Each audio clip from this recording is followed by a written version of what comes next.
Kita masuk setelah keutamaan yang panjang lebar tadi teman-teman sekalian. Di poin D, masalah waktu yang paling utama untuk sholat malam adalah sepertiga malam terakhir. Sholat malam boleh dilakukan di awal malam, pertengahannya atau di akhir malam berdasarkan hadits Anas radhiyallahu anhu. Jadi bisa habis isya langsung, bisa ditunda mungkin kalau kita sekarang jam 11 atau jam 12 malam, bisa juga ditunda di sepertiga malam mungkin sekitar jam 1-an ke atas itu. Beliau berkata, Anas radhiyallahu anhu, "Kana Rasulullah SAW yuftiru min asy-syahri hatta nadhunna alla yasuma minhu wa yasumu hatta nadhunna alla yuftira minhu syai'a wa kana la tasha'u tarahu min al-laili musalliyan illa ra'aitahu wa la na'iman illa ra'aitah." Rasulullah SAW pernah tidak berpuasa dari 1 bulan hingga kami menyangka bahwa beliau tidak berpuasa pada bulan itu. Dan beliau pun suka berpuasa hingga kami mengira bahwa beliau tidak pernah berbuka dalam bulan itu. Dan tidaklah engkau ingin melihat beliau sholat di satu malam, melainkan engkau akan dapat melihatnya sholat. Dan tidaklah engkau ingin melihatnya atau melihat beliau sedang tidur, melainkan engkau akan mendapatkan beliau tidur. Hadis ini diriwayatkan oleh Imam Bukhari. Ya. Artinya Nabi SAW terkadang sholat lebih cepat, terkadang sholat juga diterlambatkan, ya seperti itu. Hadits ini menunjukkan kemudahan bagi seorang muslim. Kapan saja waktu yang mudah baginya, silahkan ia sholat. Akan tapi yang paling utama adalah sholat di sepertiga malam yang terakhir. Juga berdasarkan hadits dari Amr bin Abbas radhiyallahu anhu bahwa ia mendengarkan Nabi SAW bersabda, keadaan yang paling dekat antara Rabb dengan seorang hamba adalah pertengahan malam terakhir. Jika engkau mampu menjadi orang yang berzikir kepada Allah di saat itu, maka lakukanlah. Hadis riwayat Tirmidzi.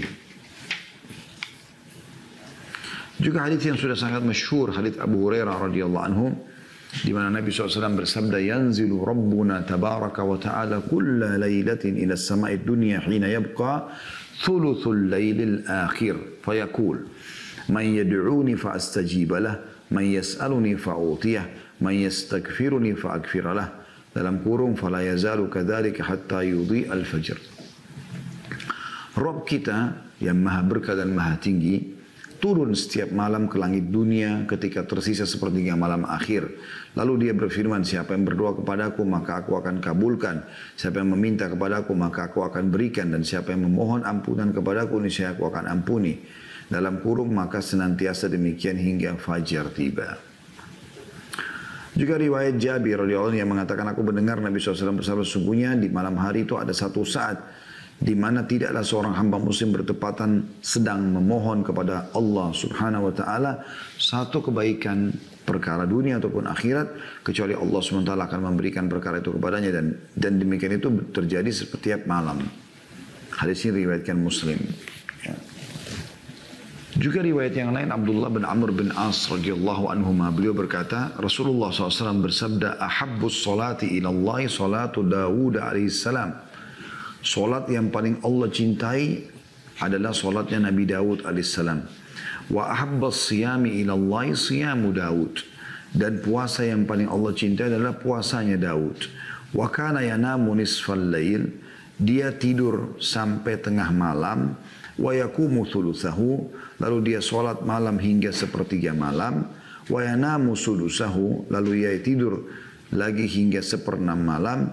Wa yasumu yauman wa yuftiru yauman, dan dia berpuasa sehari dan berbuka puasa sehari. Wa la yafirru idza laqa, dan dia tidak pernah lari ketika bertemu dengan musuh. Hadis ini riwayat Bukhari dan Muslim. Ya. Jadi ini tata cara solat atau solat malam yang paling afdal. Poin E-nya, jumlah rakaat solat malam. Kata beliau, tidak memiliki bilangan yang khusus. Hal ini berdasarkan sabda Nabi SAW, salatul laili mathna mathna. فَإِذَا خَشْيَ أَحَدُكُمُ الصُّبْحَ صَلَّ رَكْعَةً وَاحِدَةً تُوتِرُ لَهُ مَا قَدْ صَلَّى. Salat malam itu 2 rakaat. Apabila salah seorang dari kalian khawatir tiba waktu subuh, maka ia sholat 1 rakaat sebagai witir dari penutup sholatnya yang telah ia lakukan. Hadis ini riwayat Bukhari Muslim. Jadi orang boleh sholat 2 rakaat, boleh 4 rakaat, boleh 8 rakaat, boleh 10 rakaat, boleh lebih, tergantung kemampuan dia. Ya.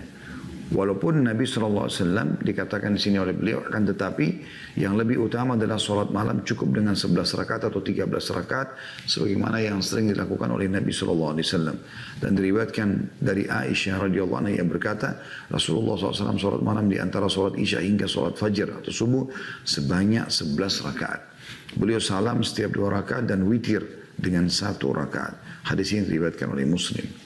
Juga berdasarkan hadits Aisyah yang lain radhiyallahu anha yang mengatakan Rasulullah SAW tidak menambah baik di bulan Ramadan maupun di luar Ramadan atau di bulan lain lebih daripada 11 rakaat. Hadis riwayat Bukhari Muslim. Jadi ini tentang jumlah rakaatnya.